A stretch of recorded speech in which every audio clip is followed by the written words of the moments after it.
Yes. सो बच्चे, the era of reforms. Reforms क्या थे, याद करोगे? 1991 की बात कर रहे हैं।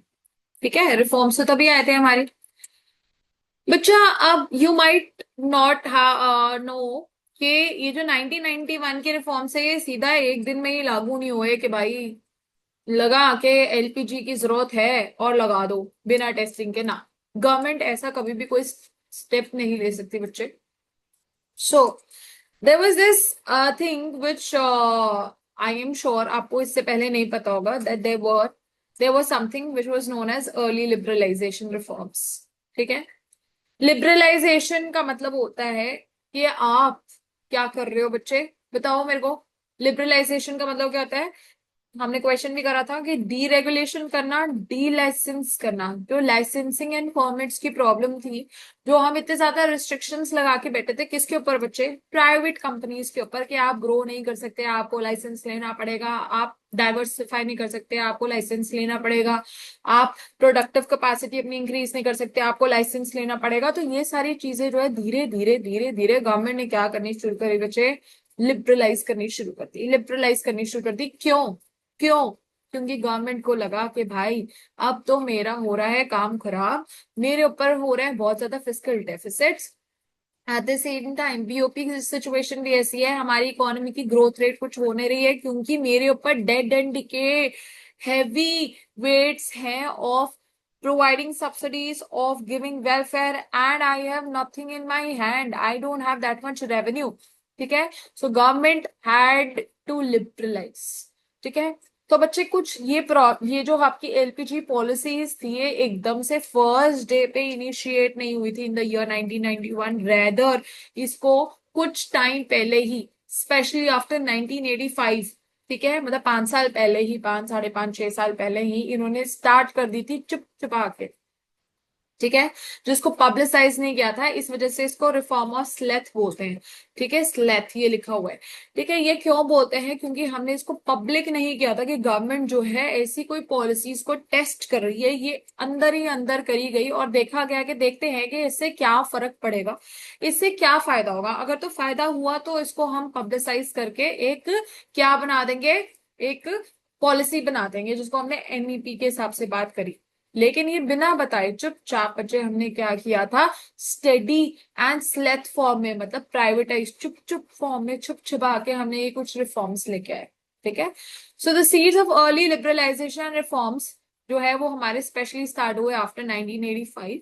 बच्चा, ये जो हमारे रिफॉर्म प्लान्स हैं 1981 टू 89 के, इनको हम अर्ली लिबरलाइजेशन के नाम से भी जानते हैं। और यहाँ पे हमारी जो इनवर्ड ओरिएंटेड ट्रेड पॉलिसी थी, इनवर्ड ओरिएंटेड का मतलब क्या होता है? जहां पे हम क्या है, क्लोज्ड इकोनॉमी, इसको हम चेंज करना चाहते थे।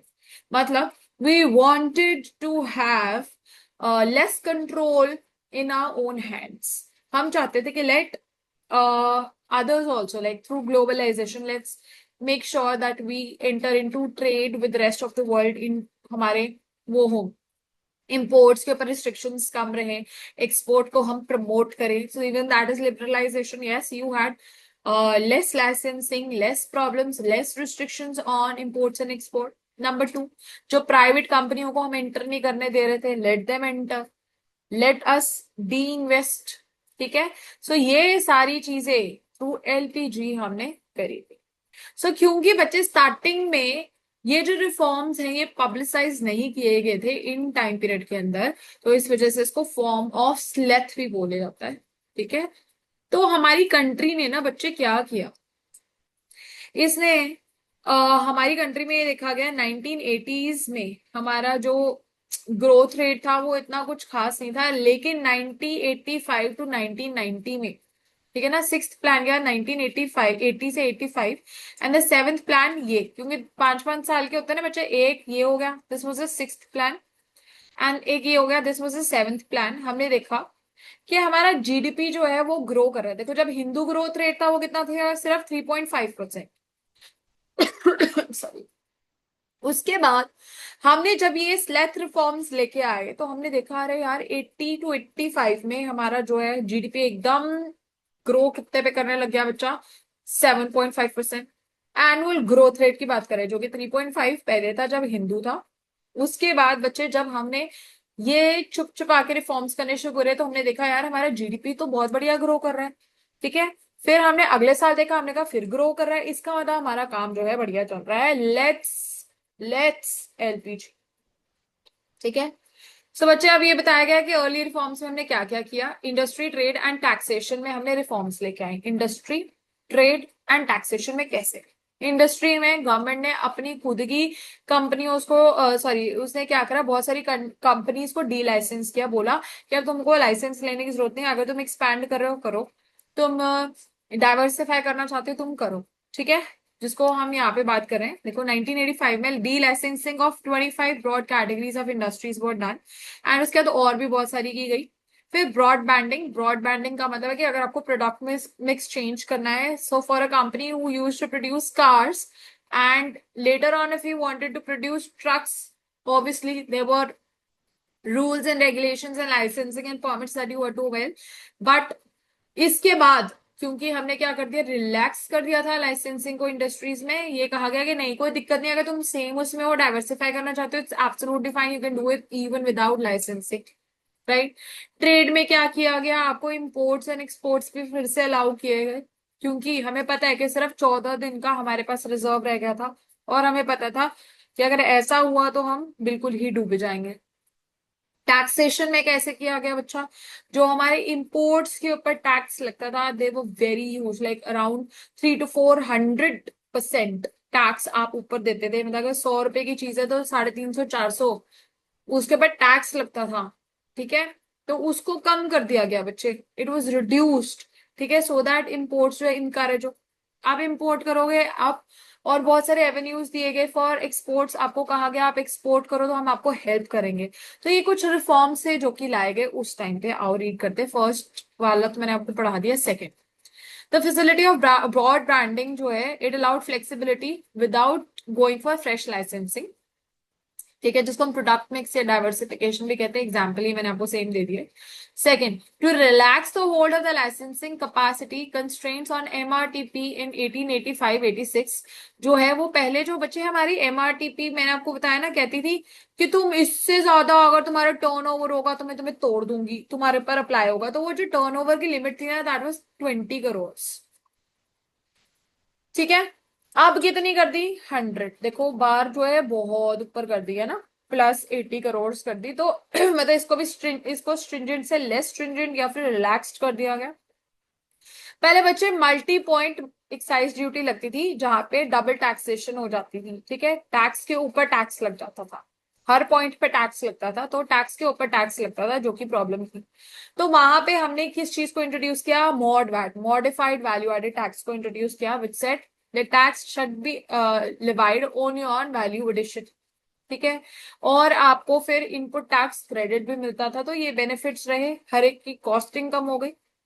देन जो सेबी है बच्चे, सेबी, सेबी दो it came into its act is 1992, आप सबने पढ़ा ही होगा, पर सुनो यहाँ पे सेबी,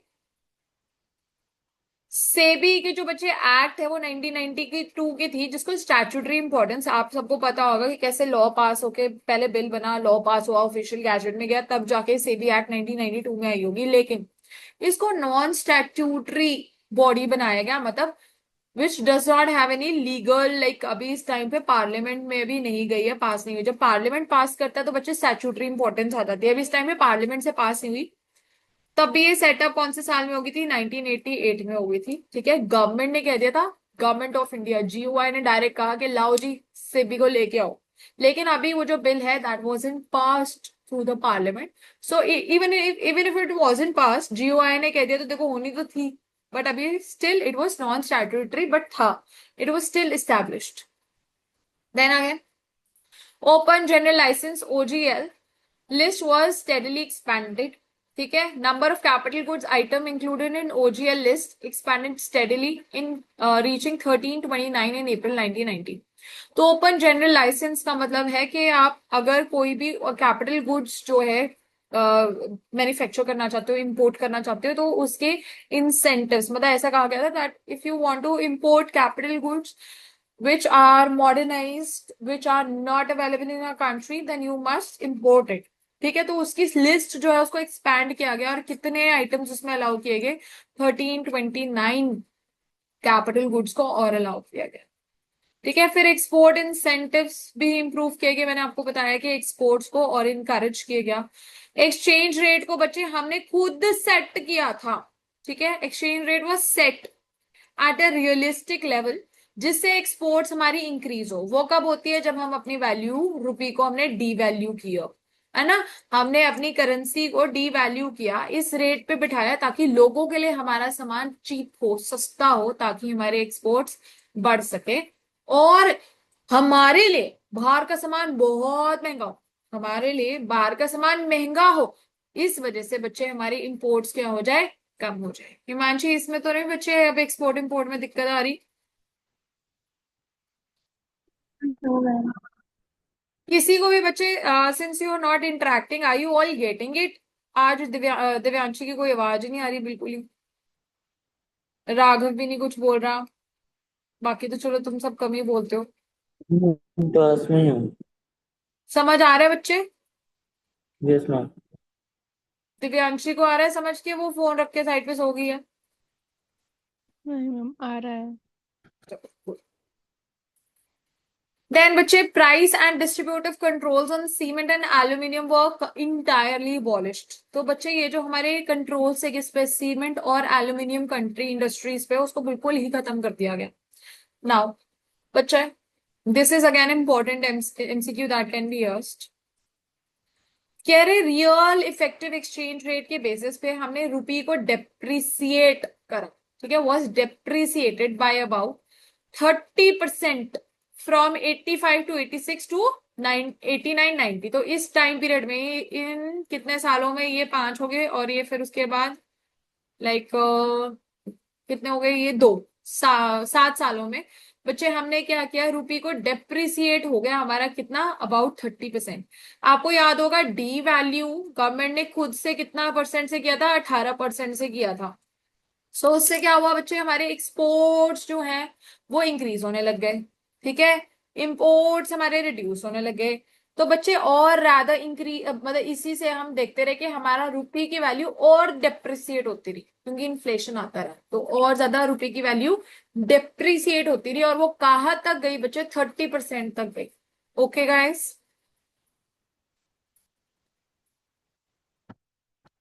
बच्चे मैंने आपको बताया कि हमारा जो ये लिबरलाइजेशन ऑन इम्पोर्ट्स की गई। ठीक है, कैसे, जो हमारे टैक्सेस, कोई भी सामान पहले हम इंपोर्ट करते थे 100 रुपए का, उसके ऊपर हमें 300 रुपए अगर टैक्स पे करना पड़ता था बच्चे, हमें मार्केट में वो चीज 400 की पड़ती थी।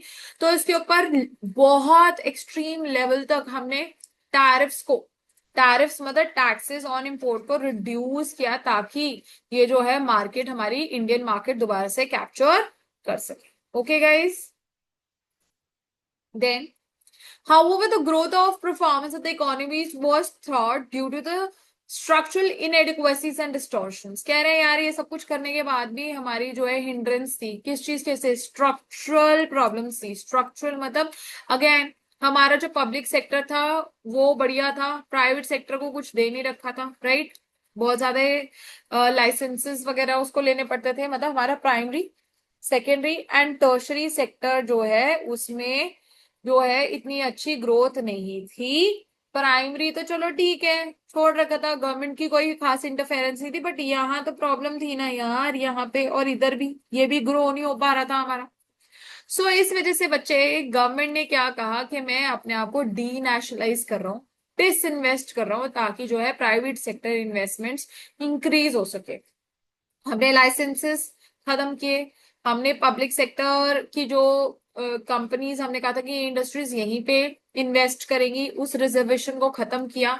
गवर्नमेंट कंट्रोल्स को रिड्यूस किया बच्चे। स्मॉल सेक्टर इंडस्ट्रीज को भी हमने कहा गया कि आप, small sector as well as excessive price controls जो है उसको भी खत्म किया गया, कम किया गया ड्यू टू रिजर्वेशन, कह रहे हमने और कम किया। एंड पब्लिक सेक्टर जो है उसको, वाई, बिकॉज बिकॉज जो हमारा पब्लिक सेक्टर था, इट वॉज प्लैग्ड विद इनएफिशिएंसी, समझते हो ना, क्योंकि उनके पास पैसे तो थे नहीं, they did not have enough money. right? So since they did not have enough money, but and they were indebted with a lot of losses and a lot of this thing debt. So अब government के पास option नहीं था than to sell its this thing investments in the market, ठीक है, जिसको हम disinvestment कहते हैं। और जिसको कौन खरीदता था बच्चों? ऑब्वियसली प्राइवेट सेक्टर खरीदता था। तो यही तो होता है ना, sale of government investments to the private sector. एक तो ये तरीका था। दूसरा क्या था? गवर्नमेंट ने कहा आओ पब्लिक, तो प्राइवेट तुम मेरे साथ इन्वेस्टमेंट करो, आधा तुम लो आधा मैं लेती हूँ। या तो पूरा का पूरा बेच दिया, अपना 100% कंट्रोल खत्म कर दिया, या कहीं पे कुछ कुछ कंट्रोल में हमने हाफ हाफ या कुछ परसेंटेज में प्राइवेट सेक्टर को बेच दिया, ठीक है। सो बच्चे, जो मोनोपोली थी किसकी? हमारी स्टेट की, वो खत्म होके बच्चे क्या होने लगी? प्राइवेटाइज सेक्टर में, और कंपटीशन जो और इंक्रीज होने लग गया। सो एमआरटीपी की हमने बात करी, वो दोबारा से उसको भी कम किया गया, 20 से सीधा 100 कंट्रोल सीआर तक का करा। इंपोर्ट कंट्रोल्स एंड टैरिफ्स को कम किया गया।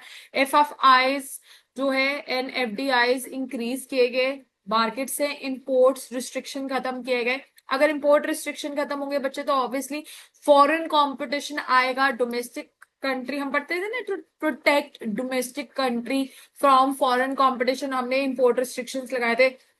वो हटाएंगे तो क्या होगा? फॉरेन कंट्री का कंपटीशन इंक्रीज होगा, तो वो हुआ बच्चा। देन हमें ऐसा समझ आया कि हमारे को न्यू इकोनॉमिक पॉलिसी जो है वो हमारे लिए, सबके लिए फायदा है। क्योंकि देखो हमने वहां पे बता दिया ना कि 7.5 टू 7.8% हमारा जीडीपी ग्रोथ रेट हो रहा है, जो कि पहले सिर्फ 3.5 था। बच्चे, मैं अगर आपको ऐसी स्टेटिस्टिक्स से ग्रोथ दिखाऊं 10 साल होगी, 10-20 साल होगी, तो ऑब्वियसली आप मेरे से मेरे को सपोर्ट करोगे ना। तो बच्चे, it was enough to make sure that policy changers कि उनको अपना माइंड चेंज कर सके, और वेल रेगुलेटेड मतलब एनईपी जो है अडॉप्ट की गई, क्योंकि इससे पता चल रहा था दैट इससे फायदा ही हो रहा है हमारी इकोनॉमी का, ठीक है। फिर अब ये जो आप पढ़ते आए हो, आपके फेवरेट रिफॉर्म्स ऑफ 1991। सो बच्चे, ये इंपॉर्टेंट है। नरसिम्हा राव जी उस टाइम पे हमारे क्या थे? प्राइम मिनिस्टर थे, ठीक है। तो इनकी बच्चे गवर्नमेंट के अंडर हमारे 1991 के रिफॉर्म्स जो हैं वो लगाए गए। तो अगेन एमसीक्यू, कौन सी किसकी सरकार थी? नरसिम्हा राव की सरकार दी थी। तो बच्चे, the causes attributed to immediate need for such change, वो कारण हम सबको वही पता है, वही घिसे पिटे। एक तो लार्ज फिस्कल डेफिसिट था। What is fiscal deficit? कि गवर्नमेंट को बहुत ज्यादा रिलाय करना पड़ रहा था ऑन एक्सटर्नल डेट्स, ठीक है। क्यों? क्योंकि हमारा expenditure was far greater than receipt. अगर अब इससे ज्यादा करते तो हमारी पूरी सरकार, हमारी इंडियन इकोनॉमी जो है ऑलमोस्ट एक्सटेंड कर जाती। इस वजह से हमें क्या करना पड़ा कि अपना गवर्नमेंट को और तरीके से अपनी रिसीट जो इंक्रीज करनी पड़ी। और वो रिसीट इंक्रीज करने का तरीका क्या था? अपना खर्चा कम करो, ठीक है। जहां पे सब्सिडीज वगैरह दे रही थी, खुद खर्चे कर रही थी, कम किए। और दूसरा, अपने लॉस मेकिंग वो जो कंपनीज थी, इन्वेस्टमेंट्स थी, उनको सेल कर दिया ताकि रेवेन्यू और फ्रेश आ जाए। दूसरा, बच्चे जो हमारे ऑलरेडी लिए गए डेट्स थे उसके ऊपर इंटरेस्ट पे करना पड़ रहा था, और वो सारा इंटरेस्ट की पेमेंट हमारे सिर पर चढ़ रही थी। उसका भी तरीका वही था, उसको कम करने का। वही बात है, गवर्नमेंट अपना खर्चा कम करे और अपने रेवेन्यूज को इंक्रीज करे, या फिर जो पीएसयूज को हमने बेच दिया, डिसइन्वेस्ट किया, उसका पैसा मैं इंटरेस्ट में दूंगी ताकि मेरा प्रिंसिपल कम होगा, तो ऑब्वियसली इंटरेस्ट पेमेंट्स में भी फर्क पड़ने वाला था।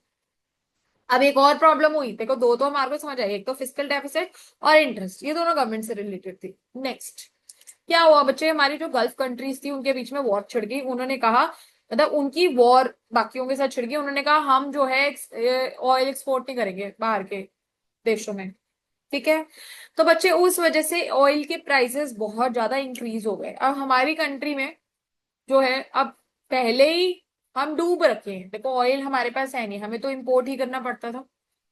ऑलरेडी हमारे बीओपी क्राइसिस है, और ऑयल का प्राइस अगर इंक्रीज हो जाएगा, हमारे पास तो है नहीं, देखो हमारे को जरूरत तो है ही, प्राइस और इंक्रीज हो जाएगा तो हमारा खर्चा और बढ़ेगा, बीओपी डेफिसिट और ज्यादा होगा। तो ये प्रॉब्लम एक और खड़ी हो गई, राइट। सो बच्चा, उसके बाद फॉरेन एक्सचेंज रिजर्व्स, ये तो सबका फेवरेट होता है। सिर्फ 2 हफ्ते तक का हमारे पास रह गया था कि हम इतना और इंपोर्ट कर सकते हैं, और वो वैल्यू क्या थी? ओनली $1.2 बिलियन, ठीक है।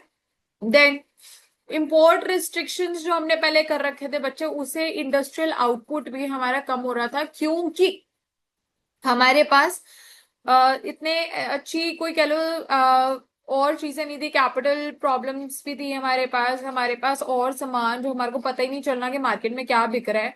तो बच्चे इस वजह से हमारा फॉरेक्स जो हमने टाइट कर दिए थे, इंपोर्ट रिस्ट्रिक्शंस तो लगाए ही थे, इसेंशियल इंपोर्ट्स को भी हमने खत्म कर दिया था, हम एक्सपोर्ट को इनकरेज ही नहीं कर रहे थे। तो इस वजह से बच्चे हमारा फॉरेक्स रिजर्व भी कोई खास अच्छा नहीं था, rather it was growing only, क्योंकि मेरे को इंटरेस्ट पेमेंट्स तो बाहर करनी ही थी, मुझे ऑयल तो इंपोर्ट करना ही था ना।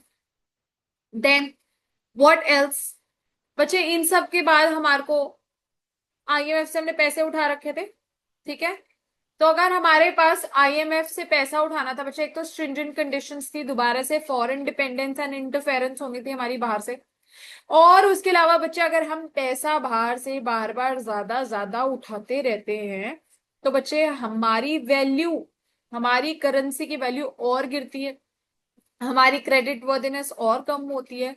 सो बच्चा ये भी एक प्रॉब्लम थी कि हम और ज्यादा कितना पैसा उठा लेते, तो this is again an important point, point number 6, let's read it. India had to depend on external borrowings from IMF, which in turn put forth stringent conditions, जिसने बहुत strict conditions लगाई थी कि मैं इन terms पे ही आपको पैसे दूंगी, in terms of corrective policy measures before additional drawings could be made, कि इसके बाद अगर तुमने पैसे मांगे तो तुम्हारे ऊपर मैं ये restrictions लगाऊंगी। तो इंडिया उससे भी डर गया था बहुत ज्यादा। Fragile political situation along with the crisis of economic front ballooned into what may be called as crisis of confidence। तो ये सारी चीजों को देख के, और पॉलिटिकल सिचुएशंस भी हमारी कंट्री में they were not very stable, they were not very good. Fragile का मतलब होता है बहुत ज्यादा सेंसिटिव सिचुएशन थी हमारी कंट्री में, जिसकी वजह से हमारी कंट्री इकोनॉमी जो है इट वाज लैकिंग कॉन्फिडेंस। इसको था कि अब तो मैं गिर ही जाऊंगी, I will just completely collapse. So बच्चे इसको हम क्राइसिस ऑफ कॉन्फिडेंस भी कहते हैं। सो बच्चे जब हमने 1991 में हमने इंडियन पॉलिसी रिफॉर्म्स करे तो बच्चे हमारा जो सोशलिस्ट मॉडल था इट वाज कंप्लीटली कोलैप्स्ड, ठीक है, and we rather opted for market orientation, ठीक है, एंड मतलब कि ग्रेटर रोल ऑफ मार्केट, उसके ऊपर हमने फोकस किया, जस्ट लाइक चाइना, ठीक है। चाइना में जब सोवियत यूनियन को हमने खत्म करके, मतलब गवर्नमेंट जो है उसको गिर गई, और फिर जब चाइना ने क्या करा, मार्केट पॉलिसीज, मार्केट मैकेनिज्म को एंटर करने दिया, तो उसने देखा अरे यार इसको तो फायदा हो रहा है, तो हमें और कॉन्फिडेंस मिला कि इंडियन पॉलिसी मेकर्स को ऐसे लगा कि हमें इन लाइन विद चाइना करना है। तो नेबरिंग कंट्री वाला चैप्टर जो है वो ये उसी की बात कर रहे हैं, कह रहे हैं कि चाइना ने पहले ऑप्ट किया, उसका फायदा देखा, तो भारत ने भी 1991 में सेम इकोनॉमी जो है फॉलो करी, उसी की तरह मिक्स्ड इकोनॉमी की तरफ और एक्सटर्नल ओपननेस की तरफ हम चले, ठीक है। सो इन रिफॉर्म्स को हम पॉपुलरली एलपीजी के नाम से जानते हैं, और बच्चे इसमें दो मकसद थे इसके, ठीक है। अब वो दो मकसद या फिर डुअल एस्पेक्ट्स क्या थी बच्चे, एक तो reorientation of the economy, reorientation मतलब दोबारा से हम इकोनॉमी को क्या करेंगे, ट्रेन करेंगे towards what, from very controlled economy to market friendly and market oriented, मतलब let the demand and supply also play a better role. Second, macro economic stabilisation, ठीक है, ताकि हम क्या कर सके, फिस्कल डेफिसिट को रिड्यूस कर सके, ठीक है। Again what are the major two objectives of economic policies, number one reorientation of the market economy, economy को हम क्या करना चाहते थे, रीड्रेस करना चाहते थे, कह लो न्यूली ट्रेन करना चाहते थे, किस तरीके से, स्टेट ओन्ड को खत्म करके मार्केट की तरफ फोकस करके। Second, macro economic stabilisation increase करना चाहते थे, वाई, बिकॉज हम फिस्कल डेफिसिट को रिड्यूस करना चाहते हैं, ठीक है। देन ये जो पॉलिसी है, ये देखो ये ऑब्जेक्टिव था, ये ऑब्जेक्टिव थे दो, और मेजर्स क्या थे ये सब आपने पढ़ा हुआ है, जब हम चैप्टर 3 करते हैं तो यही बात करते हैं कि दो तरह के मेजर्स लिए गए, stabilisation, structural. Stabilisation measures are short term, structural are long term.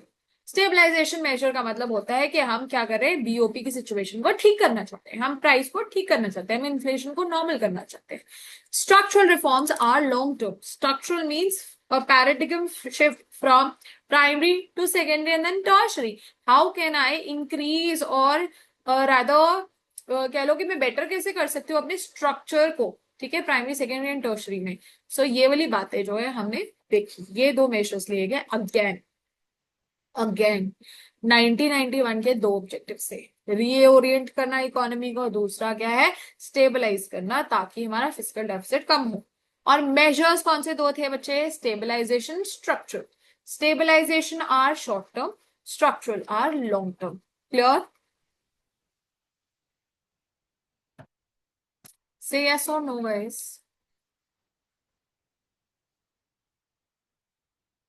Yes, ma'am. Only Himanshi understood, nobody else? Mamta, Raghav, Bhumi, Bhumi, Yes, ma'am. Yes, Simran, ma'am. Yes, Priyanshu, ma'am.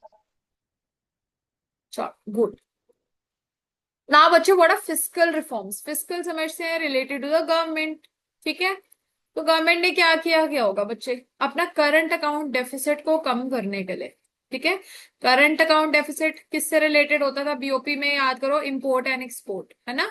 Imports जब हमारे ज्यादा होते हैं देन एक्सपोर्ट्स, तो उस टाइम पे हमारे पास जो प्रॉब्लम खड़ी होती है वो है करंट अकाउंट डेफिसिट की। सो बच्चे उससे हमें कैसे ठीक किया होगा, ऑब्वियसली रिजर्व्स विड्रॉ करके, ठीक है। सो बच्चे अब हमने इसके लिए सबसे पहली चीज क्या की, हमने अपने टैक्स स्ट्रक्चर को और ज्यादा क्लियर एंड ट्रांसपेरेंट किया। हमने कहा देखो जी, इतने का सामान है, इतना हम टैक्स लगा रहे हैं। दूसरी चीज, इंश्योरिंग टैक्स कंप्लायंस, देखो सिंप्लीफाई किया टैक्सेस को, ठीक है, सो दैट टैक्स इवेजन कम हो। देन गवर्नमेंट ने ये फोकस किया कि मैं अपना एक्सपेंडिचर कैसे कम करूं, वो हमने बात करी कि सब्सिडीज वगैरह थोड़ी सी कंपैरेटिवली कम करी गवर्नमेंट ने, अपना खर्चा कम किया, और जो भी उसकी इनएफिशिएंसीज और कह लो कि लॉस मेकिंग यूनिट्स थी उसको बेच दिया। नेक्स्ट, रिडक्शन इन सब्सिडीज मैंने आपको बता दिया। नेक्स्ट, डिसइन्वेस्टमेंट करी पब्लिक सेक्टर में, ये भी मैंने आपको बता दिया। लास्ट जो है प्राइवेट सेक्टर को इनकरेज किया। तो यही तो तरीके होते हैं। पहली बात को stable and transparent tax structure, जिसको आपने +2 में ऐसे पढ़ा होगा कि ताकि इवेशन कम हो सके टैक्स की। पहले दो पॉइंट उससे रिलेटेड है, बस तोड़ के इन्होंने बोले हैं। इन्होंने कहा पहली बात तो हमने टैक्स स्ट्रक्चर जो है क्लियर रखना है ताकि आपको पता हो कि कितना टैक्स आप किस चीज पे पे कर रहे हो। दूसरा, हमने टैक्स को इजी कर दिया, उसके कंप्लायंसेस कंपैरेटिवली इजी कर लिए ताकि हर कोई जो है टैक्स पे कर सके और इवेजन ऑफ टैक्स कम। दूसरा, मतलब दूसरा यहाँ पे तीसरा, कि गवर्नमेंट ने अपना खर्चा कम किया। कैसे कम किया, सब्सिडीज कम करी, ठीक है, और डिसइन्वेस्टमेंट करी वो वाले एरियाज में जो कि लॉस मेकिंग थे। लास्ट, मतलब ये फिफ्थ एंड सिक्स्थ एक ही है, एक जैसा, मतलब प्राइवेट का रोल बढ़ाया और इनकरेज किया प्राइवेट सेक्टर पार्टिसिपेशन, सिंपल, ठीक है। So, बच्चे, government entered into a historic agreement with RBI in September 1994 to bring down the fiscal deficit in a phased manner to nil by 1997 to 98. Again, very important. बच्चे, हमारी भारत की सरकार ने RBI के साथ, जो कि अगेन गवर्नमेंट का ही पार्ट है, उसके साथ एक अग्रीमेंट किया कि किस तरीके से सोचा, प्लानिंग करी कि बता भाई कैसे मैं अपने रिफॉर्म्स, मतलब फिजिकल रिफॉर्म्स, और कैसे तू अपने रिफॉर्म्स, मॉनेटरी रिफॉर्म्स ऐसे बनाए ताकि हमारा फिजिकल डेफिसिट, हमारी कंट्री का जो मेरा नुकसान है, जो मेरा खर्चा है ज्यादा, वो कैसे कम हो, ठीक है, धीरे धीरे कैसे कम हो। कौन से साल में शुरू हो रहे हैं, 94, ठीक है, कह रहे हैं 94 से हम शुरू हो रहे हैं। पर मेरा मकसद ये है, क्या मकसद है, कि 1997 98 तक मेरे को अपना फिजिकल डेफिसिट खत्म करके जीरो लेके आना है, ठीक है। अगेन ऐसा अग्रीमेंट एंटर किया हमने किसके साथ, आरबीआई के साथ। गवर्नमेंट ने आरबीआई के साथ ऐसा अग्रीमेंट एंटर किया कि हम क्या पॉलिसीज बनाएं, क्या पॉलिसीज या रिफॉर्म्स करें ताकि जो हमारा फिजिकल डेफिसिट है गवर्नमेंट का वो कम हो जाए धीरे धीरे, फेस्ड मीन स्लोली, ठीक है, in an organised manner. So how can I reduce the level of physical deficit to nearly zero, nil means zero, by 97 98, okay. So बच्चे, उसी की वजह से मॉनेटरी एंड फाइनेंशियल रिफॉर्म्स लेके आए, क्योंकि आरबीआई को एंटर कराया है ना हमने रिफॉर्म, अभी हमने बोला हमने एंटर किया अग्रीमेंट में। सो बच्चे, it focused mainly on NPAs. So what are non-performing assets बेटा, ऐसे बैंकिंग सेक्टर के डेटर्स, ठीक है, एसेट्स, डेटर आर एसेट्स ना, ऐसे लोग, ऐसे लोग जो कि हमारे बैंक्स को पैसा नहीं दे रहे, ऐसे लोग जो कि हमारे बैंक्स को पैसा नहीं दे रहे, लेकिन बैंक ने अभी तक उनको एज एसेट्स बैलेंस शीट में दिखा रखे हैं, लेकिन हमें कोई उम्मीद भी नहीं है उनको कि वो हमें पैसे देंगे। तो बच्चे नॉन परफॉर्मिंग एसेट्स के कुछ रूल्स निकाले गए, ठीक है। और वो रूल्स क्या होते हैं थोड़ा सा आइडिया दे देती हूँ, बाकी आई थिंक सीए में कुछ इसके बारे में होता है, जस्ट डोंट रिमेम्बर, शायद आईपीसीसी लेवल में होता है फाइनल में, कि आपको बाइफिकेट कैसे करना होता है। सो बच्चा अगर तो आपके जो ये हैं डेटोर्स, ठीक है, आपको गड़बड़ लग रही है ना कि यार ये पैसा नहीं देंगे, 1 साल हो गया, तो आप क्या करोगे, एक प्रोविजन बना लोगे, ठीक है। नहीं, सबसे पहले you will create a contingent liability, ठीक है। आप कहोगे मुझे ऐसा लग रहा है, सॉरी कंटिजेंट लायबिलिटी नहीं है, you will just right a foot note, sorry yes, foot note दोगे कि ये जो लोग हैं मुझे ऐसा लग रहा है कि ये पैसे नहीं देने वाले, ठीक है। कंटिजेंट एसेट्स जो थे तुम्हारे, तुम्हारे को ऐसा लग रहा है कि नहीं यार they are not going to give me any money. Second second आप क्या करोगे, उसके बाद जब साल लैप्स हो गया, 1 साल और हो गया, तो आप प्रोविजन बना लोगे, प्रोविजन फॉर बैड डेट, कि ये मुझे पैसे शायद नहीं दे रहे हैं, ठीक है, कि हमारे को ऐसा लग रहा है कि आने वाले टाइम पे इन्होंने मुझे पैसे नहीं देने हैं। देन बच्चे आप क्या करोगे, मतलब ये एनपीए के बारे में बता रही हूँ आपको कि कैसे बाइफिकेशन होती है, ठीक है। देन बच्चे प्रोविजन के बाद आप क्या करोगे, आप इसको बैड डेट्स की तरह दिखाओगे, ठीक है, कि अब ये लोग जो है मेरे पास पैसे नहीं दे रहे, मुझे लग रहा है कि ये पैसे नहीं दे रहे, ठीक है, प्रोविजन, ठीक है ना, ये बैड डेट्स कुछ उसमें से आएंगे। और फिर आप कहोगे ये कंप्लीट लॉस हो गया, कंप्लीट लॉस, ये कुछ क्राइटेरिया होता है कि इतने टाइम तक, अगर साल से ऊपर तक नहीं दिया, 2 साल तक ये होता है, अगर उसके बाद 2 से 3 साल 5 साल, मुझे एग्जैक्ट याद नहीं है टू बी वेरी ऑनेस्ट, और अगर उसके बाद का टाइम पीरियड हो गया तो ये कंप्लीट लॉस है, इसको मैं अपने लॉस में दिखाऊंगी, मतलब ये पीएनएल में जाएगा, उससे पहले ये सारा बैलेंस शीट में दिखा रहे हैं। ओके गाइस, तो इस तरीके से नॉन परफॉर्मिंग एसेट्स को हमने कैसे रिड्यूस करना है, ठीक है, कैसे हमने रिड्यूस करना है उसके बारे में मेजर्स लिए गए। Just a second, sorry, yes, next.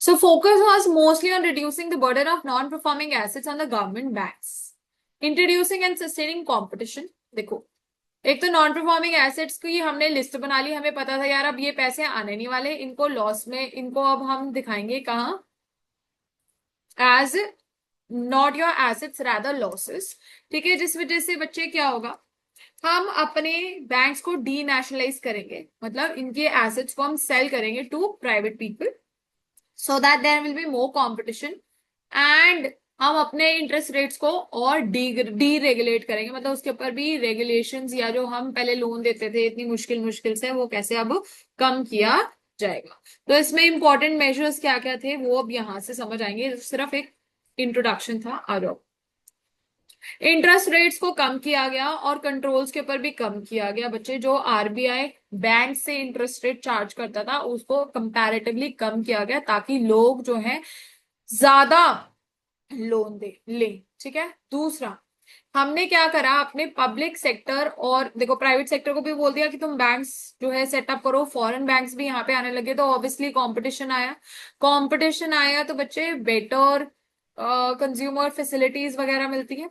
Second, हमने जो अपने पास रिजर्व्स करने थे एसएलआर और सीआरआर के, वो कम किए, किसके साथ, ऑब्वियसली नरसिम्हा राव जी उस टाइम पे हमारे पीएम थे, तो उनकी कमेटी बिठाई गई 1991 की रिपोर्ट के हिसाब से, हमने सीआरआर और एसएलआर भी कम किया। लिबरलाइजेशन ऑफ बैंक ब्रांच, पहले हम वही बातें, रिस्ट्रिक्शंस थे कि बैंक ब्रांचेस नहीं खोल सकते आप, न्यू कह लो न्यू ब्रांचेस नहीं खोल सकते, एक्सपैंड नहीं कर सकते या क्लोज नहीं कर सकते, तो उन सबके ऊपर कंप्लीट जो है हमने लाइसेंसेस डी लाइसेंस किया, मतलब खत्म कर दिए। So liberalization of bank branch, licensing policy and granting of freedom to the banks in respect of opening, मतलब आप आराम से ओपन कर सकते थे। Reallocate, that means you could shift from one place to another, or you can just simply close your branches. Next, prudential norms of accounting in respect of classification of assets, मैंने अभी आपको समझा दिया कि NPS कैसे होंगे, उसके बारे में क्लियर गाइडलाइंस आई थी कि भाई अगर 1 साल तक नहीं आया, तुम्हारे को लग रहा है साल तक नहीं आया, तो पहले तो तुम फुटनोट दो, 1 साल हो चुका प्रोविजन में ले आओ, प्रोविजन के बाद बैड डेट में क्लासिफाई करो एंड देन बोलो भाई ये तो मेरा लॉस मेकिंग है, ये तो कभी भी पैसा मेरे पास रिकवर नहीं होने वाला। उसके बाद मैंने इनकम, ये मैंने आपको समझा दिया ना पूरा बच्चे की कैसे इनकम डिस्क्लोज होनी है, बैड डेट्स वगैरह, ये सारे कब आए थे? During the Narasimha Rao committee recommendations पे, कि ताकि हमारी बेटर फाइनेंशियल पोजीशन हो सके और कमर्शियल बैंक्स लॉसेस में कम। क्लियर? देखो, पैसा नहीं आता डायरेक्टली, अगर मैं लॉस दिखाऊंगी, जैसे याद करो आपको +1 में सर मैम जिनसे भी आप पढ़े होते हो अकाउंट्स, वो कहते हैं कि हम डायरेक्टली हमारे जो फिटिशियस एसेट्स होते हैं, ये क्या कहते हैं, डेफर्ड रेवेन्यू एक्सपेंडिचर, आप डायरेक्टली इसको पीएनएल में दिखाओगे तो आप लॉस में आ जाओगे। तो वही बात करिए कि अगर हम डायरेक्टली इनको बैड डेट्स दिखा देते थे तो हम लॉस में आ जाते थे। इस वजह से इसको फेस्ड मैनर में हम over the period of time right of करते हैं, ताकि हम कंप्लीटली इंसॉल्वेंट ना हो जाएगा। राइट? सो बच्चे, are you still getting it guys? Yes, ma'am. Good. Yes, ma'am. तो reforms in capital market, again SEBI your favourite. ठीक है, सेबी जो है बच्चे इंट्रोड्यूस किया गया, मैंने आपको बताया इसको नॉन स्टैट्यूटरी, तो ये 1988 में हुआ और स्टैट्यूटरी रिकग्निशन इसको 1992 में दी गई। तो आपको पता ही है, एक्ट जब हमारी दोनों बिल जब पार्लियामेंट के दोनों हाउसेस से पास होता है, प्रेसिडेंट का अफर्मेशन मिलता है, ओजेड में जाता है, ऑफिशियल गैजेट में जाता है, तब जाके एक बिल जो है एक्ट में तब्दील होता है और वो इनफोर्स हो पाता है। तो ये इनफोर्स होके, मतलब ऑफिशियल गैजेट में थ्रू प्रॉपर प्रोसीजर जो है पास कब हुआ? 1992 में। इस वजह से सेबी की एक्ट कौन सी होती है बच्चे? 1992। सो ये सेबी जो है ये क्यों बनाया गया बच्चे? ताकि इन्वेस्टर प्रोटेक्शन हो सके। लोग जो भी पैसा लगा रहे हैं उनको पता हो यार मैं जहां पैसा लगा रही हूँ वो डूबे ना, और कहाँ लग रहा है उसके बारे में भी मुझे नॉलेज हो। सो बच्चे, इंडिपेंडेंट रेगुलेटर क्यों बोला गया? क्योंकि ये रेगुलेट करता है मार्केट को कि किस तरीके से कैपिटल मार्केट में इन्वेस्टमेंट्स होंगे और उसके क्या क्राइटेरियाज होंगे। अगर पैसा बहुत ज्यादा हमारा शेयर बढ़ रहा है तो उसको कैसा रोका जाएगा, नीचे हो रहा है तो कैसे रोका जाएगा। So as to create a transparent environment. Transparent means clean, so that you can also know where your money is expended and I also know, right? So let's stop. Why? Because time जो है 1:55 हो गया है, and then we will continue next class में, we will complete this chapter on Wednesday hopefully। yes, हो जाएगा। So बच्चा, see you all on Wednesday. Please try and revise this chapter. We will complete it on Wednesday. See you all. Bye.